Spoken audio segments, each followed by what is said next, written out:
You're listening to Investify, preaching financial independence and assisting investors to achieve a more flexible and free lifestyle through smart financial planning and real estate investing. If leaving the corporate world and jumping into this thriving industry is what you desire, tune in and listen to stories of like-minded individuals who made the leap to financial independence. Equip yourself with the right tips and tricks to start your real estate journey, making active or passive ventures that are highly profitable and rewarding.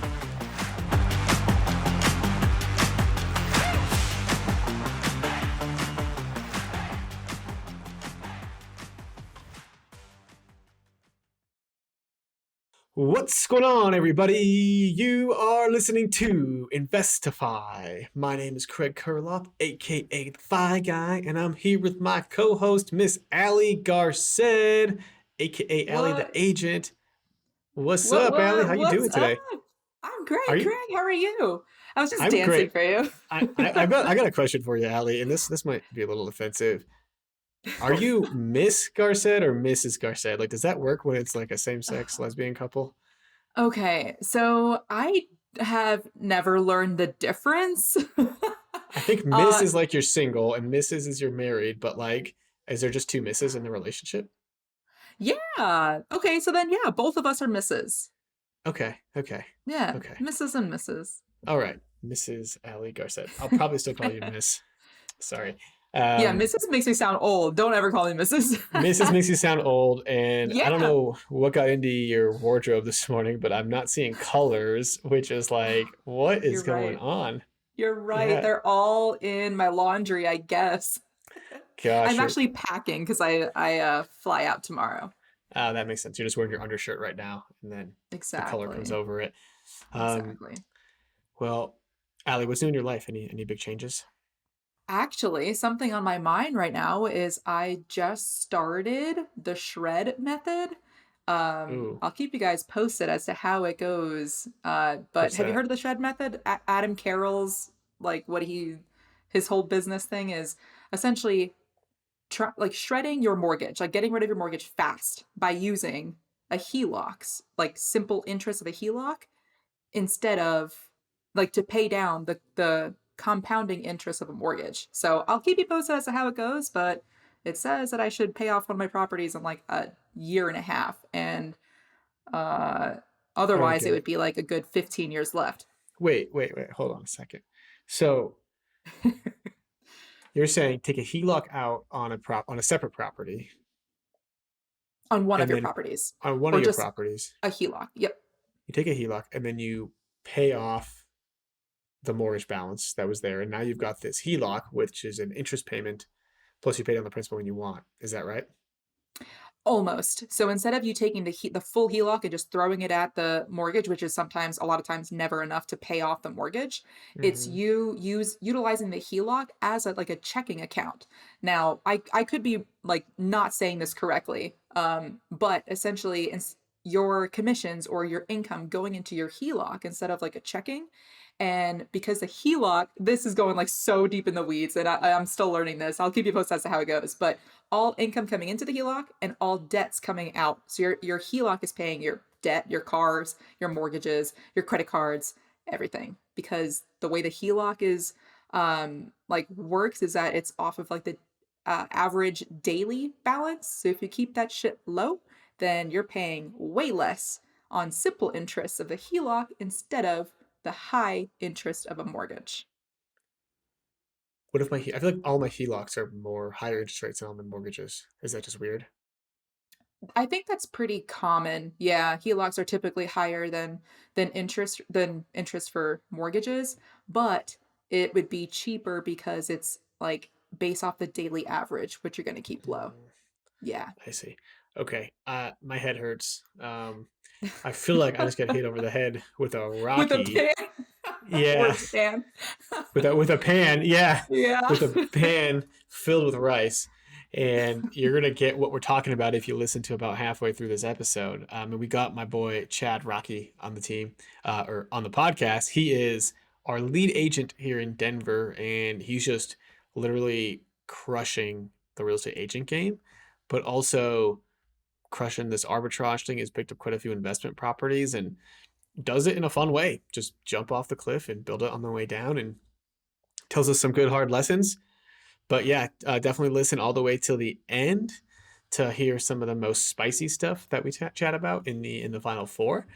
And yeah, let's get right into it.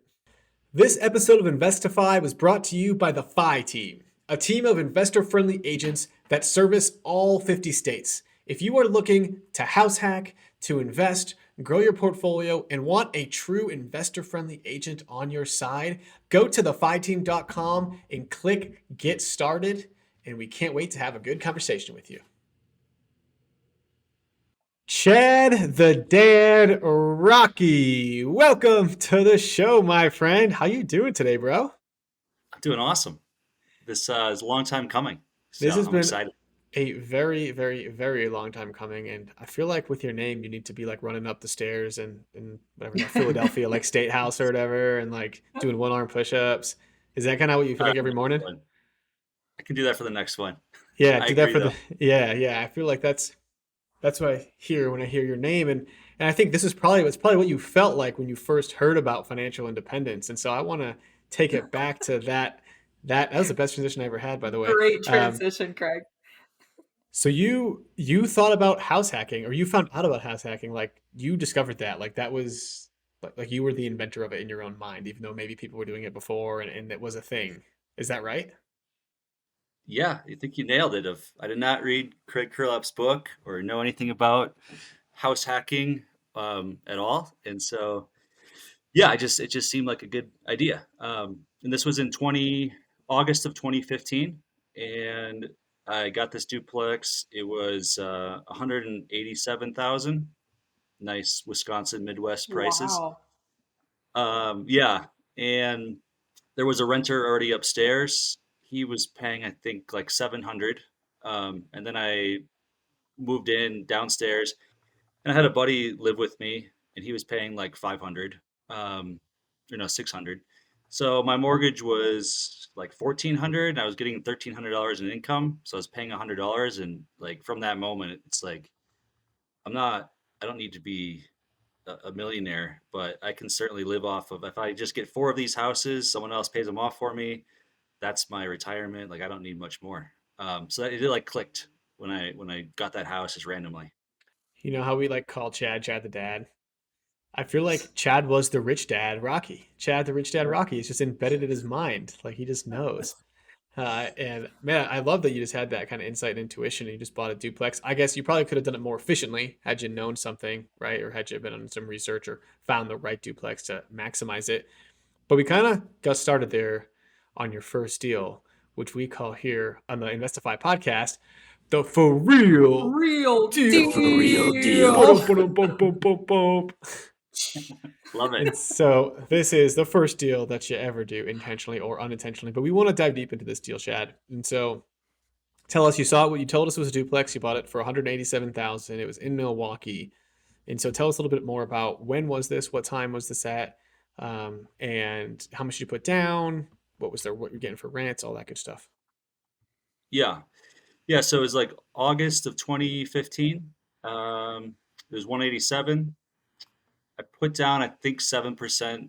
I don't know why. At that point in time, I just seemed like a good amount to put down. There's no like strategy behind it. Um, and yeah, the upstairs tenant was there on a year lease, and he was paying 700, I believe. Um, and yeah, like the mortgage payment was about 1,400. And then I got a roommate with me. It's a two bed, one bath downstairs and a two bed, one bath upstairs.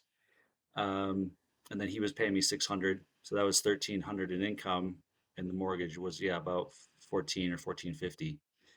The interest rate I think at that time was like five ish, 2015 and 2015, yeah, about five or so. And yeah, still have it to this day. I refinanced it in January of 21.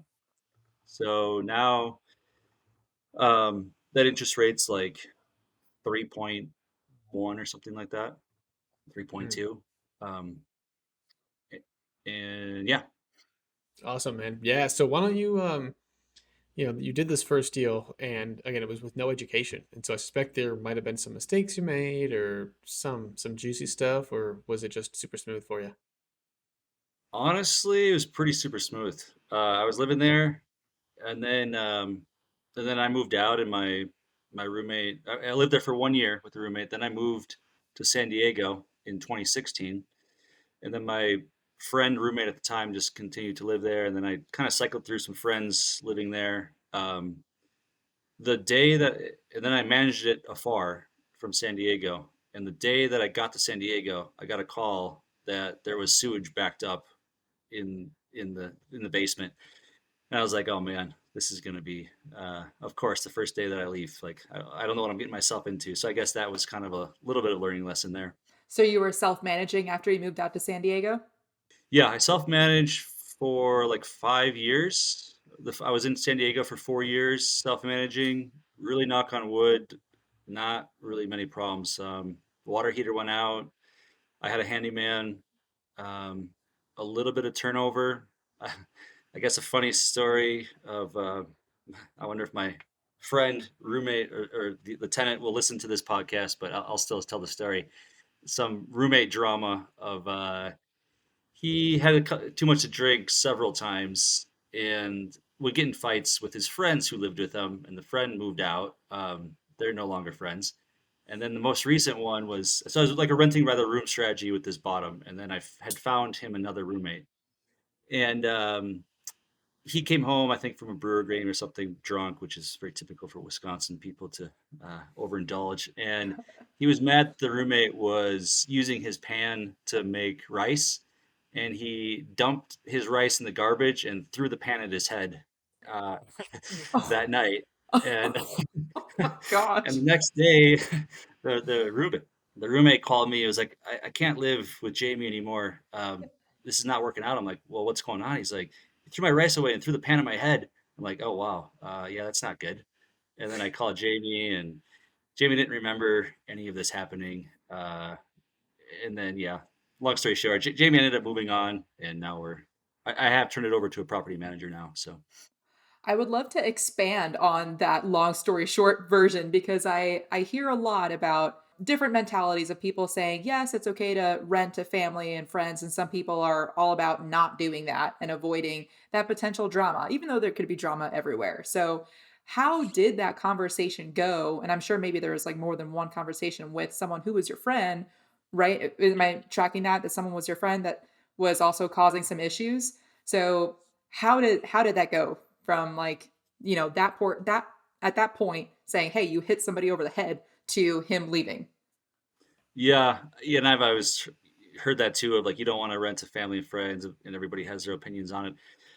I thought I liked the aspect that I knew him, I trusted him, and like I could call him and be like, hey, change the dryer lint or filter on the thing, and just have him kind of like keep an eye on things, and I like that aspect of it. The instance of that pan incident, at that point in time, he knew like he was wrong and it probably wasn't working out, and it was pretty easy. He's like, I think I need to just get a place on my own. So it was relatively smooth transition. Did you guys have a lease in place, or was it more of like a handshake agreement? It was a handshake agreement with him. Yeah. Sounds like you did all the wrong things, but you still went pretty smooth. Yeah. Yes. Yeah. I have learned. I mean, I've obviously heard that, and you don't want to be doing that, but I don't know. It worked out. Was that guy that was up upstairs, a 700 guy? Sounds like he was a fine tenant. Was he underpaying rent? Yeah, he was there. He was underpaying when I bought it. I didn't change it on him for 2 years. And then I had more probably wrong things. Had like friend of a friend move in, and then another friend of a friend. Um, throughout the whole process, it was all fine, underpaying. And then when I turned it over to a property manager last year, the upstairs went from $700 to $1,400. So I doubled it. Yeah, doubled it Wow. just by, and like I'm making way more now and having a property manager than I was when I was managing myself and not paying. So definitely, yeah, lesson learned there of should have just turned it over sooner. Did you know that there was that differential there that you could have increased it before you had a property manager? I definitely knew there was money left on the table. I didn't imagine that much. And I think really a lot of that over the course of the last year and a half, 2 years. Up until that point, I was probably thinking like 900, 1,000, but then it was way more than I kind of thought. You've got some market specific knowledge there that can really help you. And so now and so when you said you refinanced that property in 2021, got a lower interest rate. So what does that look like today? Because I think exactly what you're doing, Chad, right now in 2015, you did in 2015 is like what people are doing today, buying properties at higher interest rates and just waiting a few years to refinance them. And so what did that property appraise at when you did refinance it? And now what's your monthly payment? Yeah, and I should correct myself. So the original payments was probably more like 1,600. Um, and now with the refinance, it's like 1,350. And it was, in 2021 it appraised, I want to say 240. So about 187. 2021 it appraised 240. It's probably more like 290 now, which is insane. Of 6 7 years ago, bought it. And, I mean, just the right timing of the kind of the appreciation here. So yeah, now it's like 1,350 or so rent, or excuse me, mortgage payment. So I want to ask you how you found the connections, especially since you moved across the country.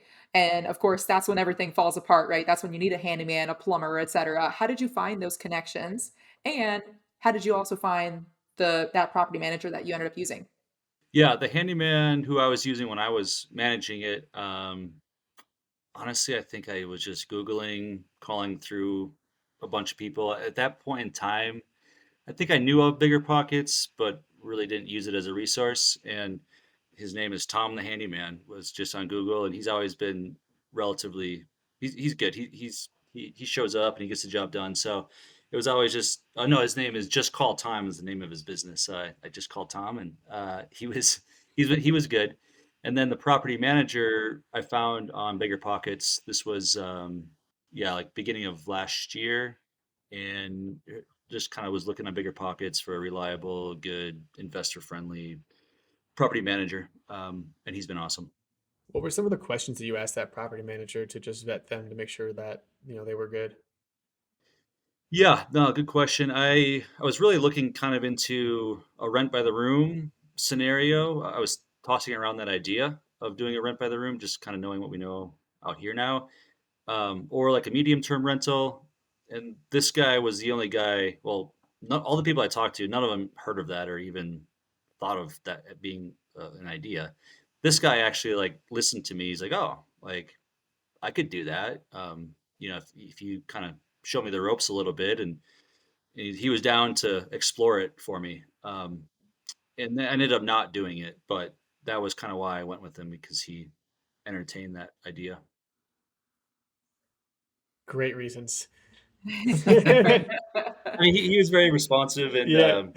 he came actually highly referenced through somebody else I know and trust in Milwaukee as a real estate agent. So that was the main kind of Okay. connection. Now we're getting to the juicy stuff. Yeah, I think referrals are always really good. And sometimes you just got a gut feeling about people too. But I always find that property managers you're going to cycle through them. So whoever you've got for property manager now, you probably won't have 5 years from now. I find that they just come and go. Allie, have you experienced something similar? Yeah, I have. I'll leave it at that. Yeah, it sounds like there's some more to uncover there. You got any juice for us? Yeah, I mean, so after a while, in the very beginning, they want your business, right? Sometimes they might not actually if you only have like one unit or something like that. But after a while, they start taking on more clients because as a property manager, your business is how you get business is by volume. So you need more. Therefore, if someone else like comes around with like 20 units or so just something bigger than your portfolio, more of their attention is going to be spent on pleasing them. So don't it's just the nature of the business. So you just have to make sure that you're managing the manager, just like everyone always says, and staying on top of it, making sure that they are providing your clients, your tenants, a good service. For sure. Absolutely. Awesome. All right, Chad. Well, I think that about concludes the for real deal. Sounds like you bought a duplex in in Milwaukee, 2015 at 187. You had it rented out for way under market value, but that's okay. You still kind of broke even on it for a bit and made in cash flowed once you moved out, refinanced it, raised the rents, and now that thing is cushy for you. Probably cash flowing. It sounds like about 1,000 a month. Is that right? Yep. Yeah. And so then Yeah. what happens? What happens next? Let me just tell one other juicy bit about that happened Please. just not too long ago. Another, I guess, little sad story, but I got a call from the neighbor. I knew the neighbor. He's got my number, and he called me at 9:30 at night. This is like a month and a half ago. Thought it was weird. He's calling me at 9:30 at night, and he calls me. He says that the coroner and like 30 cop cars are at my house. He just wanted to give me a heads up, but the tenant upstairs died in the house. And Oh that was like no. The guy that was paying pretty the whole shocking. time? What's that? That same guy that you inherited? No, that guy Oh, left. okay, This okay. is a guy that the property manager had found. It was a mom and a son, and like 35-year-old son died, which was, I was like, dang, that's. Jeez. Do they know what How happened? so? My guess is drug overdose or suicide or a combination of the both or the two. I just know that um, the mom I saw on the corner website, like the time of death was between 10 and 7. So my guess is that she went to work, he was alive, she came home, and he was passed away. Um, so yeah, and I Wow. called the property manager the next day. Like, yeah, the neighbor said the guy died, and he's like, dang. And he called the mom the next day, and obviously tiptoeing of like nothing to pry on business, but like, was it anything related to the house at all? Like that's I thought of like carbon Yeah, good monoxide or question. something. And she's like, no, it wasn't related to the house. I love the house. I plan on staying. That was pretty much it. That's the last I've heard of anything. So the deceased son and the mom were both on the lease? Correct. Okay. Wow. Yeah. How did that affect did that affect the downstairs tenants at all or anything else really? The only thing I heard, like the neighbor went and talked to the downstairs tenant, and that's how he found out like what happened. Other than that, I haven't heard anything. They're still there. The upstairs mom is still there paying, as far as I know. So In Milwaukee, are there any regulations that where you have to disclose that somebody died if you're going to go sell the property later? that is a good question. I do not have the answer to that. Well, you plan on keeping it, so Guess hey. I yeah, think, yeah. I don't right? Do really. you plan on keeping it? Yeah, yeah. I always, I never. I always tell buyers my philosophy is I never want to sell a property unless there's if I want to buy another one, if there's absolutely no other resources to do it, and if it makes like if I can double my income or something, then I would explore it. But I have no intentions of ever selling anything. Same. Mm, I'm with you. I feel the same way. I've been like toying with selling some of my properties out in North Carolina, and Don't do it, Craig. I'm just like, so many people have told me they regret selling all their houses, and like, it's so hard now, right, to Yeah. sell a house when like all of my loans are at like between 2 and 4%, and Mhm. That's the I'm going to problem be, with supply. yeah, yeah, I'm contributing to that. So, um, all right, Chad. So we got the down low on your first deal, right? And so tell us kind of, you moved to San Diego, you're managing from afar. Are you buying in San Diego? I wish. Uh, wish. Going back to what you're saying, the two regrets I always hear is you wish you would have started sooner, and you wish you would have never sold. Mhm. So I wish I would have bought in San Diego. That was like perfect timing of right before things exploded. But no, I was my past career life was in mutual fund sales. That's what I was doing in Milwaukee. That's what I did out in San Diego, and we were just renting in San Diego from 2016 to 2020. You didn't know that we had our if you only knew the Phi team was in San Diego in 2016 or 2020 or Oh whatever, man. that would have been a game changer for you. But for those of you now, if you're in San Diego, Phi team is live and good to go in San Diego with some good investor friendly agents down there. Um, Nice. and so small, not so small. Was it small? Shameless for sure. Plug. Chat. So all right. So San Diego kind of happened. It sounds like you're just kind of just renting there, managing from afar. And then you were there for what, a year, 2 years? 4 years, 2016 to 2020. Oh, 4 years. Okay. So 2016 to 2020. Then what happened to 2020? Or did anything interesting happen in San Diego? Or Besides 75 and sunny, no. No, And weather then, stayed the same. and yeah, and the fact that my now business partner, well, I guess we'll get more into that. Him and I worked together there, but we would just bang our heads against the desk every day, and we'd go to lunch for like 2 hours, because maybe sometimes 3 hours. Like, the job was a very cushy job. It was great, but it also like sucked. But we would go sit down at lunch and like brainstorm of ideas, like how the heck do we get out of this rat race? And we would say, like, if only they could fire us and give us a severance, would be like the best thing that ever happened. Foreshadowing, that's what happened. But we can get Nice. more into that. But Yeah, let's I'm get sure into it it. was not because of the 3-hour lunches. Yeah, no, That had or nothing coming to do back with with it. like tequila on your breath. that may have happened a couple of times. Yeah. But yeah, nothing besides like kind of the foreshadowing of how do we get out of this rat race. Nothing too exciting real estate wise there. Just own the duplex in Milwaukee, and that was it. Okay. And so, what were some of the ideas that you were racking your brain with against in San Diego, and then how did you leverage that into where you're at now? Those ideas in San Diego never really came to fruition. They were just kind of pipe dreams of spitballing stupid ideas, not Mhm. really related to real estate. And then, but then, so yeah, I guess fast forwarding to it was COVID, March of 2020.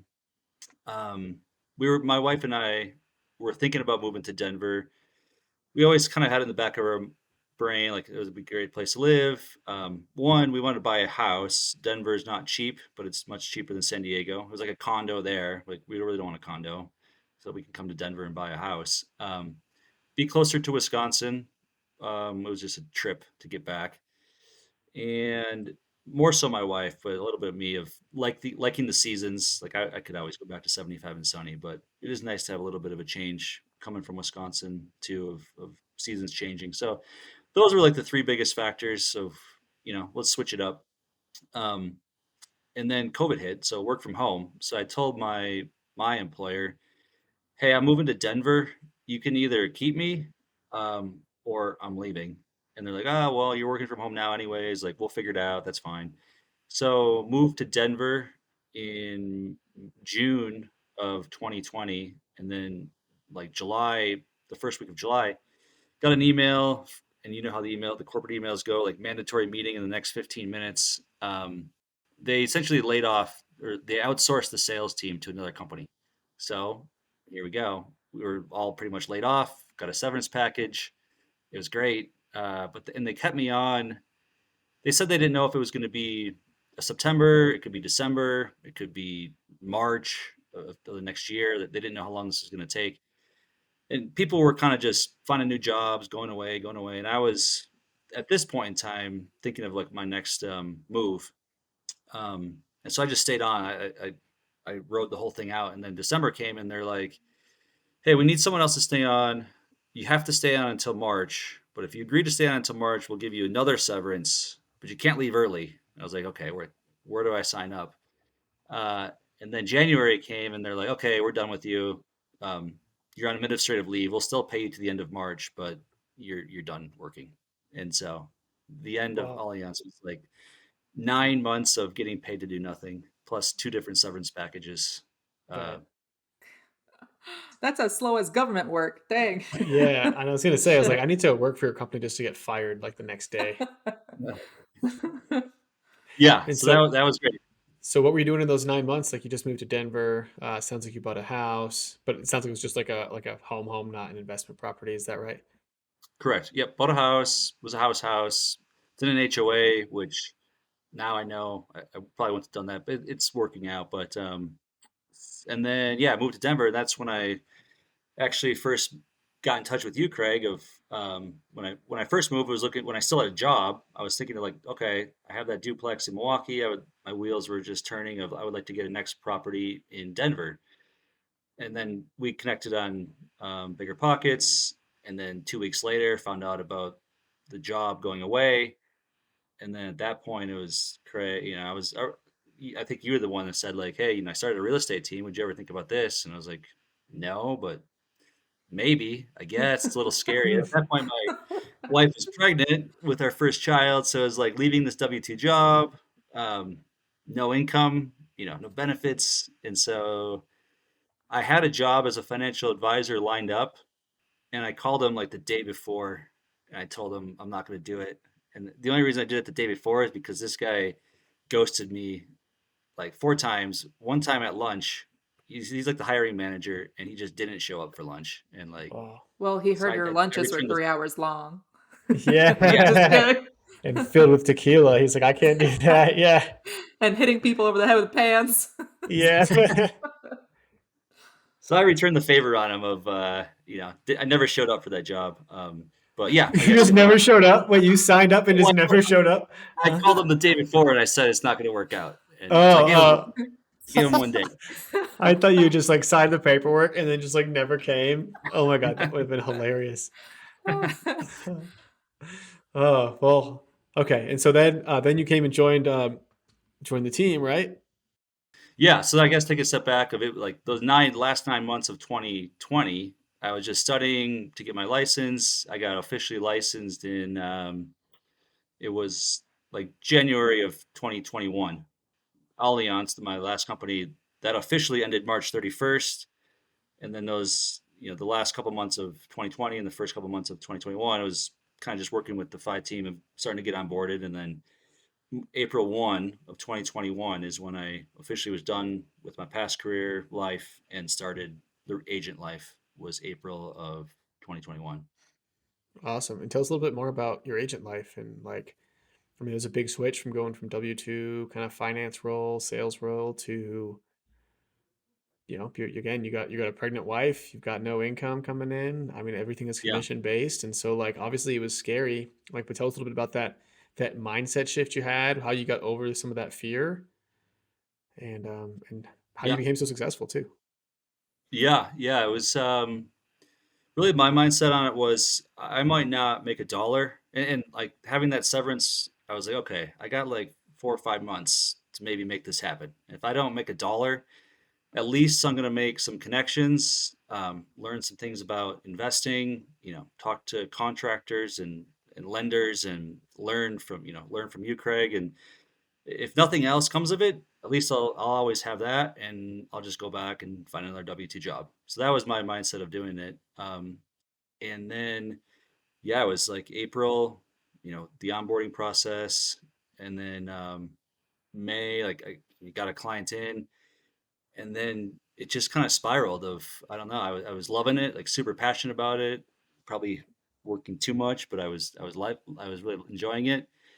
And things just spiraled from there. Of the first closing was in June. I think I had 3 in June, like 3 in July, like 4 in August, and things were just, it Nice. just snowballed of, yeah, I can't explain it 100%, but I think just the passion for it, the help and support from the team, the FI team and Craig,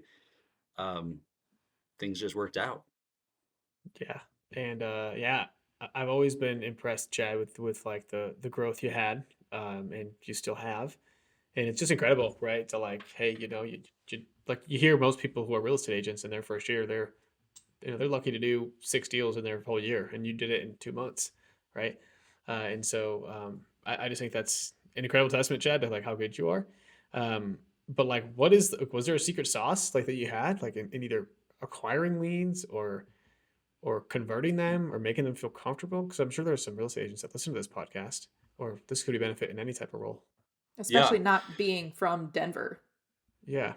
Yeah, no, that was definitely a thought of like, I don't know, it was like part of the onboarding, like upload your sphere of influence. I went through my phone. There's like 4 people in Denver right now. Like, okay, well, check that box off. Yeah, and I was thinking of, as you were asking that, I was going to bring this up. But one thing I'd say that maybe led to some success was, and someone actually just asked me this the other day, but never saying no to anything. I specifically remember this example of Craig, I think it was you or maybe Elise, but was like, hey, this potential lead, they want to go see a house in like 30 minutes. Like, can anybody do it? I was like, yeah, I'm down. Like, I was always on Slack. Like, yeah, like give me that lead. And I went and met that guy. That guy has closed 2 with me. He's introduced me to a third who that guy is close to. And actually just today, I just got home from that guy now buying his third with me. And so Nice. attest that all to, if I went to bid on Slack and said yes, there's like 6 less houses. And that, that guy, like, I think it was a month into working with him, he's like, hey, I'm going to introduce you to my other buddy. He's an investor as well. And then, yeah, so Yeah. that's one thing of always just saying like, yes, and things will work out. Yeah. Also, what was your overall mentality going back just a little bit, making the switch from your W-2 to, commission only? Are you thinking your back's against the wall, you have to go all in, there's no other choice? Or are you thinking I can get a W-2 if this falls, so more security there? I'm wondering what you were thinking. Yeah, I would say the latter of, I wasn't like, I'm going to be homeless if I don't make this work. I felt fairly confident if I don't make $1 in 6 months, I guess I'll go figure out another job. Of I had a little bit of experience in the finance world. I had my like Series 7, so I could like go do a Mhm. financial advisor role or something I could do. I didn't want to do it. We hope this episode is inspiring you to take action. If you're thinking about becoming a real estate agent or an agent who wants to join an investor friendly team, just hit me up on Instagram at the Fi Guy because we are growing our team in Denver, Seattle, San Diego, and Coeur d'Alene, Idaho, but also adding to our network in all 50 states. And if you didn't already know this, the Fi team provides a super supportive environment with one on one coaching, accountability, and ongoing training to help develop kick ass, rock star, investor friendly real estate agents. So hit me up on Instagram at the Fi Guy, shoot me a DM, and we'll set up a time to chat. Can't wait to chat with you. Chat, it's funny because you hear on some podcasts that some people find ways to say no, and other people find ways to say yes. And if you had to delineate between the person who's trying to say no to a lot of things, the person that wants to say yes to everything, how do you delineate that person? Like, how does someone listening to this know that they should be a yes man or a no man? If you want to kind of like be an entrepreneur and like have that mindset of, if you have a goals in mind, if you want to get there, um, you just say, you find ways to say yes and not excuses to say no. That drive and the passion, I think, would just make you want to say yes instead of no. Yeah, and I would say, I guess I'll add to it a little bit of like, you said yes to being a real estate agent. And so, and no to everything else, all those dumb ideas that you talked about in San Diego, financial advisory, like you said no to all that stuff, but you said yes to being a real estate agent. And so when you say yes to that one thing, you better damn well say yes to everything that happens in that one thing because you didn't have the right at the time to deny that because you hadn't done a deal yet, right? Or like you had like very few clients. And so when you're still in that early stages, that's when you're saying yes to every opportunity. And so if you are, you listen to this and you got one house hack and you're looking for a mentor or you're looking for somebody to help guide you, get around that person and say yes anytime they need something. It doesn't even matter what it Yes. is. If they need you to go fill up your damn gas can in your car or like go get you a coffee, like just say yes. Yeah, and I guess along a little bit of those same lines, maybe slightly off, but another thing of like just figuring it out. I come across people that, sometimes, or my mindset is like, if I don't know the answer to, what are the short-term rental laws in Westminster, you know, you don't just give up, like you pick up the phone and you just call Westminster. It's not that hard. But I feel like people sometimes like, oh, I don't know the answer to this. I can't do this and like move on. But if you just like take action and pick up the phone or reach out or send an email, figure the answer out, that can go quite a long ways. When you first became an agent, did you have any goals as far as transactions or, net income or anything like that? And how did they change to what your goals are now? Honestly, no. I've always been kind of the mindset of like the lead indicators, produce the lag indicators of and specifically that question of, I had no idea if I could do one. I was super excited. Okay, I did one. Like this is awesome, and I didn't know what was possible, and I didn't know what the norm was. I didn't know anything. I was like passionate about it and loving it, and whatever, as much as I get into it, whatever happens in the end, the outcome, it happens. I don't get. I've always been not super excited. Like, you sit down the W-2 jobs and you're like, where do you see yourself in 5 years? Like, I don't know where I see myself like tomorrow. So I'm just going to work hard today and let 5 years from now work itself out. Yeah. That's what I love about like agents in general and successful ones too, that they can come from such different backgrounds. Cause Chad, you and I are like complete opposites when it comes to that. I need to write everything down, play the scenarios out in my head before I even make the first move. And you are an implement first type of guy. Like, let's do this today. I'll learn about it tomorrow, and I love that. And like Yeah, you're so successful. So that just like comes to show that really no matter what type of person you are, you can be successful in sales in general. for sure. Yeah. Yeah. Yeah, that would play. We can get a little bit more into, but play into like the personal portfolio. What happened in 2022 was the same thing of just I just said yes to everything and just figured it out along the way. Yeah, and so let's I mean let's get into that, right? So 2021 seemed like your season of starting to be a real estate agent. You were quite successful in that. And then, once you build a successful business, it's a little bit easier to sustain than it is to build. And so now like you can write a contract in probably 5 minutes, right? You know how to show a house and you can kind of explain the things to the client and you know how to take the calls and convert people. And I know you're still growing in that space, but yeah, what does your investing portfolio look like as this goes on? Because it's hard to get a loan too.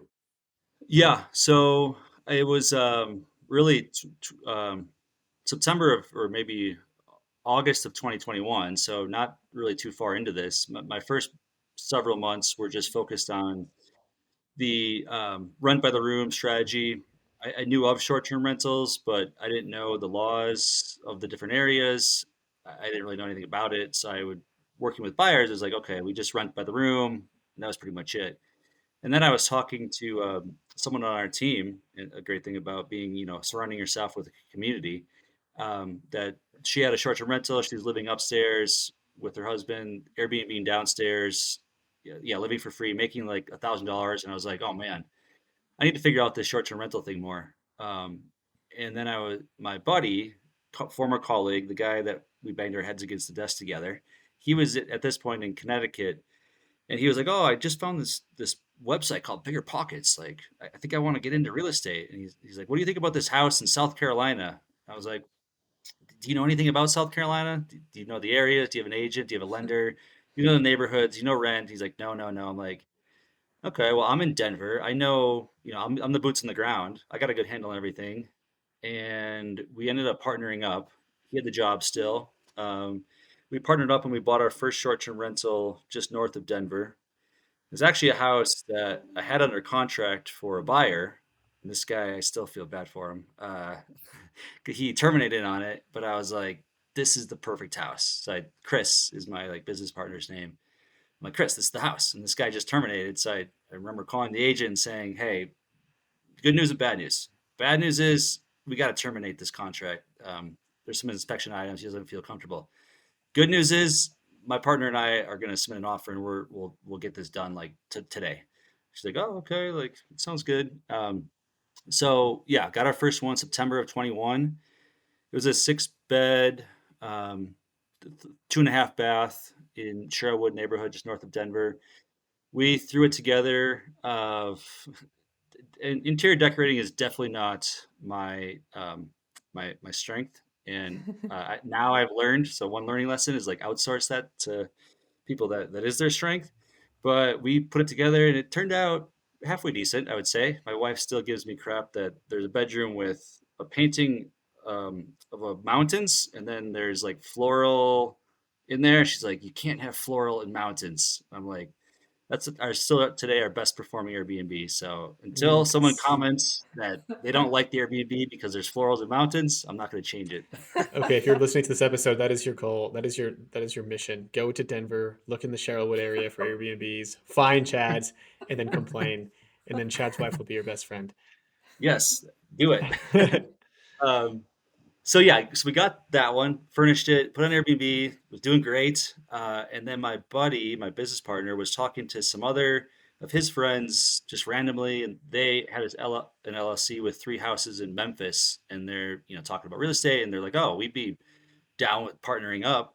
And I'm like, "Oh, okay." And we jumped on a call, and they're like, "Yeah, we'll bring half, you bring half, you find it, and let's do it." And that was like October of 21. January like 3rd of 22, closed on that one. It was in Arvada. separate a kitchen downstairs, kitchen upstairs. We rented as a full house, but we went 50-50, like our LLC. So I technically own 25%, but Chris and I own 50. The other LLC owns 50. Um, and then, yeah, last year was insane. That was January. March, we got our third one. It was an investment property, partnered up with somebody else. Still me and Chris brought in a third person, bought it as an investment property, so 20% down. Um, and we can come back if you want, but I'll just give a highlight of the whole year. And then April got our fourth one. That was an arbitrage, and that one kind of just fell into my lap. Of It was a lead from a lender that they're looking to sell. And again, going back to I would never sell. I got on the phone. I was like, hey, listen, we can sell this for you, but as a, kind of a coach, a mentor, I would not sell this. And they're like, oh, yeah, that's a good point. Like, we don't want to sell it. We just didn't know how to get our next house. They're moving to Grand Junction. We don't know how to get our next house without selling this house. And I was like, I'll rent it from you, give you a lease that satisfies that debt for the lender. And then I'm going to furnish it and put it on Airbnb. If you ever come back, the house is here. We'll cover your mortgage for you plus a little bit more. And they're like, oh, that's awesome. Let's do it. And so that was our fourth one in April. And then May, my original partner, Chris, him and his brother so Chris bought the first one as a vacation house. Then he bought his second one as his primary house, in May of last year. So him and his brother lived downstairs, and we Airbnb upstairs of that one. Okay, So so that's Chad, what does your like total portfolio kind of look like? I guess in the Denver area, and how are you scared? Like it sounds like you're just bringing in partners for down payments and stuff like that, right? You're really not putting too much money in your own out of your own pocket for these.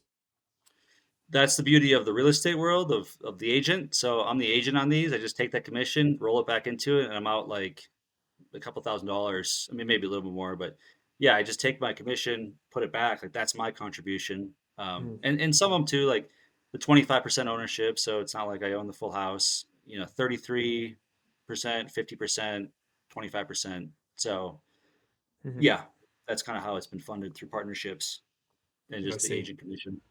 Chad, is there anything people need to be looking out for when doing partnerships, in terms of type of person, like what to consider, et cetera, et cetera?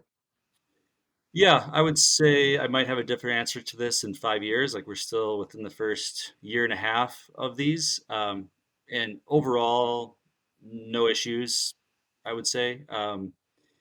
One thing I would definitely do differently on that second one, the one in January with the other three people in the one LLC. At that point in time, again, kind of going back to just yes, like okay, let's do it. One of the people in that LLC. I don't think he's done any work whatsoever for this house. I've done so much work for like finding it and like managing it, and they were going to handle the accounting side of it, which they've kind of done. And so just structuring like the compensation, I guess, or I mean, it's still fine because we got the house. It was another learning lesson, but just structuring that a little bit different. We put in way more time and effort being here than they have, and they've gotten the same thing out of it we have. So With what you've learned so far, what would be like your ideal partner structure, entity, all of that? I mean, I guess I had like the luxury of me being the boots on the ground and being able to find the deal and like managing it from a contractor standpoint and like setting it up. I have that all dialed in, and that I would bring that aspect of it, and I would just the partner then would bring all the equity or more of the equity than I would. Maybe I be a 70-30 on the equity or something, but then I'm compensated for my time, knowledge and efforts. That would be the one thing. Like there's got to be some trade-offs of if I'm doing all this work here, like you got to bring more money. There's something to being boots on the ground. I mean, I've got a couple of partnerships as well. And one of them, I'm definitely doing more work, but I agreed to the 50-50 kind of because I felt like that was fair and that's what people do. But I think you really do need to carefully evaluate, like, if you're going to be the boots on the ground and you're going to bring your resources and your connections and all that, that you should get a little bit more. Yeah. Um, awesome. All right. Well, so Chad, just give a kind of a quick recap, right? Your story kind of started back in 2015 with this duplex out in Milwaukee. You had some success with it, even though almost against all odds. I feel like you're kind of like balancing on a tightrope, and you were just like really good at it. And like I don't know, I feel like one gust of wind could have blown you over just because you didn't have leases in place. Like you just did nothing right, but it still worked fine. So again, real estate can be forgiving. That one did you pretty well. You moved to San Diego, realized you really didn't want to be in the corporate world much longer, then came to Denver, got your license, started buying houses. And the funny thing is you never really house hacked. I guess you did in Milwaukee, but you never house hacked in Denver. You just kept buying these as investment properties. Is that right? Yeah, the Milwaukee was house hacking with the roommate for a year. And then I've always said like now my house hack is the Nomad strategy of buying it, living in it. It's taken 2 years because of the agent, getting qualified. But now like next month or two, we are buying our next one, keeping the original as a rent by the room. Probably doing like a fully furnished midterm rental with a walkout basement is the perfect world. So gonna potentially house hack here soon. Okay. The More Good. biggest traditional. question there is, are you going to include the floral with the mountains? Oh, my wife will be living there too, and she will not allow that. So, Ah. Are you gonna have olive branches in the house? hey, I like that. Yeah, there you go. For his wife, his daughter's name is Olive, so I think Oh, that's nice. yeah.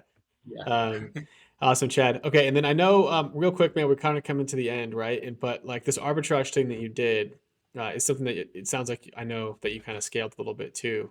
And so just kind of going back to the like say yes and figure it out, right? Like you kind of came to me, was it last year? Must have been last year, sometime maybe later last year, where you're like, oh, I about to take like six more houses in Arizona under contract for or not or for arbitrage. And so Yeah. give us like a quick 5 minute rundown of kind of that and how that was structured, how that deal, how you found it and how you structured it. Yeah, for sure. Yeah. So taking the one arbitrage house in Denver, that model, at first I didn't love the model. I was like, obviously we love real estate for the appreciation, the principal pay down, the tax benefits, yada, yada, yada. It's like, okay, you don't own the house. I hate this. But the more thinking about it, the idea now is to use that cash flow to buy more. Like, how do we get cash flow to buy more? And so we've taken that arbitrage model and this is my original business partner, Chris, and his brother, Mike. So it's the three of us. Mike really got in deep into this Instagram guru. I mean, you always hear this, but this guy actually is good. His name's Hamza Safar. He's got like 200 units, all arbitrage. He's making like $500,000 a month in profit. So Mike bought his course on a whim. He's like, you're probably gonna hate me. I think it's stupid, but I bought his course. I'm like, oh, okay. And he did it. And essentially, we just were cold calling apartments. We've settled on Phoenix, being diversified from slow season, busy season with Denver. Um, Laws were friendly there. Destination, the Super Bowl and the Waste Management Open kind of played a factor into it, which were there. So cold calling, found a building. They said yes. This property manager, they manage like 60 buildings across Phoenix now. We built a relationship with her, and she's basically said, however many units you guys want, you can have, just by that one kind of cold call. So we signed 6 leases in this one building. It's a 300 unit complex, roughly. And we signed 6 leases and furnished them, put them on Airbnb. While we were down there, she's like, hey, I have another building if you guys want more. We like, okay, let's go check it out. And then we got 2 more in Scottsdale. So we have 2 in Scottsdale and 6 in Tempe. Furnished them, put them on Airbnb. We've hired virtual assistants, 3 of them that kind of rotate shifts, and they handle a lot of the coordination, communication with guests, cleaners. They also handle the 5. So we have 5 Airbnbs in Denver and 8 in Phoenix that are arbitrage down there. So that's the very quick overview. And so what do you make a month on the arbitrage? Yeah. So the numbers going into it would be roughly $1,000 per month per unit was the idea. And that's the numbers that you'll see like on Instagram. I can go into a long, kind of deep or conversation of things that we've learned, and also the funding of it. was use credit card stacking. I don't know if you guys heard of that, but essentially just business credit cards. It doesn't hit your personal DTI. So Chris took out 3, I took out 4. We essentially have $100,000 of interest-free, 18-month interest-free loan. All the furnishings, security deposits, first month's rent, all went on credit card. Nothing out of our pocket. Payback period, kind of doing our numbers, should have been like a 7-month or 8-month payback on those. And so where we're at right now, October, November, December, January, pretty much broke even. Some learning things with the building, some leaking, and just figuring out, getting our superhost status. We created a new account and getting reviews. Like all that takes more time than you think. February, March have been great, really good. We've been taking a dent out of that credit card debt. So we still have like 40K of credit card debt roughly.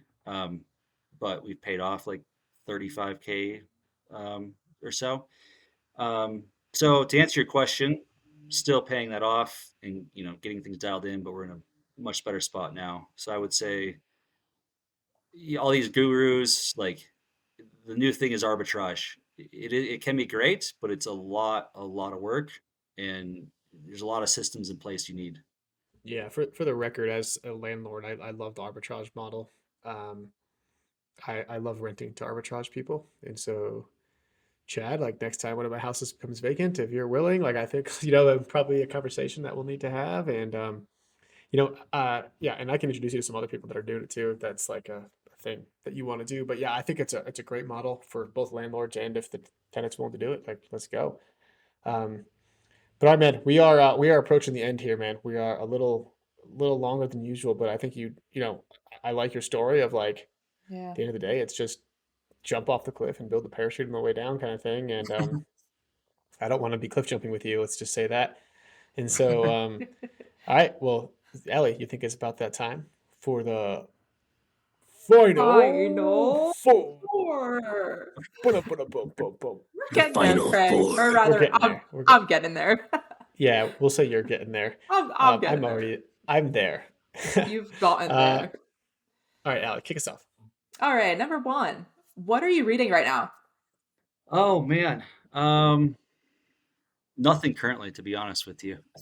Thanks And for to being be honest. completely honest, yeah, I'm not a big reader. I'm a podcast guy. Obviously, I think this is the beaten, or what's the this dog has been beaten with a stick of Rich Dad Poor Dad. But that Yeah. was So what's your obviously podcast then? Investify. I have to say that. That Yeah, is that's the only right. right choice. There. Yeah. And really bigger pockets, just all of them. I mean, there's such great wealth of knowledge there. Mm. Yeah, that's good, man. What is the best piece of advice you ever received? Going back to just, maybe I didn't receive this, but I learned it of starting sooner and don't sell. I always kind of lean back on that. And I know this isn't the question, but I'll give you the opposite of your question of, my brother was a landlord and he's like, he tried to talk me out of buying my house because he's like, landlording sucks. And I still remember him telling me not to do it. And I just look back on that as terrible advice. You know what's funny? I think Chad is probably the only real estate agent in the entire country that convinces somebody to not sell their house. Yeah. Yeah, probably. Yeah. Yeah. That's what I told him. I can if you really want me to, but I prefer you not to. I got another solution. Yeah, it is so funny. All right, third question, Allie, go ahead. Yes. What is your why? Really, I mean, the financial independence, financial freedom for just my family to be able to not have to worry and do what we want to do when we want to do it. If we want to go travel to Europe or take a month off or go to the mountains or just that, to have the time back and with the family would be the why. Love that, man. Okay, so final question here is, if you could change your name, what would you change it to? I suppose you could change your name, but if it was What's easy to that? change, I suppose you could just change your name, but if it was hard, if it wasn't so hard and you could just do it like that, what would you do? people always call me Rocky. Like that's my last name, but that's like my nickname, or actually more of like my friends. But if I were just Rocky, that's actually my brother's. Like he goes by Rocky, but um, I guess keep it simple. I just be Rocky. That's it. Just Rocky, like no last name, Yeah, just straight like just that. Yeah, nothing yeah. else. That's it. Okay, I like it. Would you be like Rocky? That's a good point. Or Not like just one. Brocky? What about Rocky? Rocky. I had a guy ask me yesterday. He's like, before I ask you or talk about anything else, like, did you change your name to Rocky just because like you're in Denver and like you're a real estate agent? Like Mm. it's very catchy. Mm, Of so he thought I already did change my name. look at that. Look at that. There you go, man. That's awesome. Well, hey, Chad, or Rocky, where can people find out more about you? Yeah, Instagram, Rocke 22, and then LinkedIn. I'm pretty active on LinkedIn as well, just Chad Rocky, but that's kind of my go-to social media platform. Wow. I've Otherwise, never heard anybody yeah, so go to be LinkedIn. Good for you. yeah. When I first got into it, I was like, everybody's Instagram. And I Yeah, kind of had a following from my financial world, so I just went that way, just nice. different. Yeah. It's Yeah, very so different. yeah, Yeah. So hit up and I've gotten a Chad couple of LinkedIn. clients from that, so it's worked. I've heard good things about Oh, LinkedIn. I saw a video Alex Hormozy put out maybe a few weeks ago, and he was talking about like building up his LinkedIn presence, and I was like, oh, interesting. Like maybe Chad was onto something, but I can't do LinkedIn. I think I log into LinkedIn like once every 6 months, and I'm like, oh my god, there's too many messages of people just saying like happy birthday or whatever, and Yeah, like I've been that's that way. that's it. Uh, so So yeah, awesome. that or and then Chad at thefiteam.com email too. There you nice. go. Awesome. Well, Chad, the dad, man, it's been a pleasure to have you on. Always good to see you. Always good to chat with you. And thanks so much for sharing your story, man. I think the lesson here is pretty clear. Just get started and then figure it out later. And I think everyone here is that's what we've all done this to date, and because you can never really predict what's going to happen. So For Mhm. sure. Yeah, again, Chad, appreciate it. thanks so much, man. We'll talk soon. Thanks for Sounds sharing, good. Chad. All right. And that was Chad Rocky. Allie, what did you think of Mr. Chad Rocky? Mr. Rocky is Mr. Rocky Rocky. Rocky, Is it man. Brocky He Rocky or is Rocky Rocky? Rocky. Yeah. What a humble guy and what a lot of lessons learned along the way. He is like the epitome of just in all the best ways. I mean this in the best way of saying of being a yes man.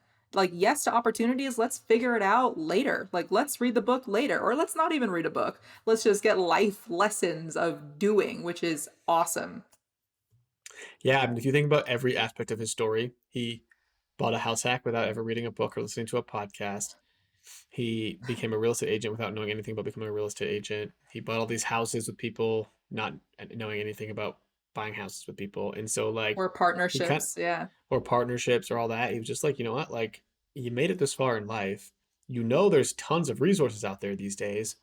Just go for it. And when you need help, there's going to be people there to help you. There's so much support today, and people just want to be there to help. And so if you're feeling you've got like you got analysis by paralysis, or you're feeling like you don't got a support system, just get out there and actually have a real live problem and ask somebody to help you solve it. And I guarantee you, you're going to have dozens of people wanting to help out.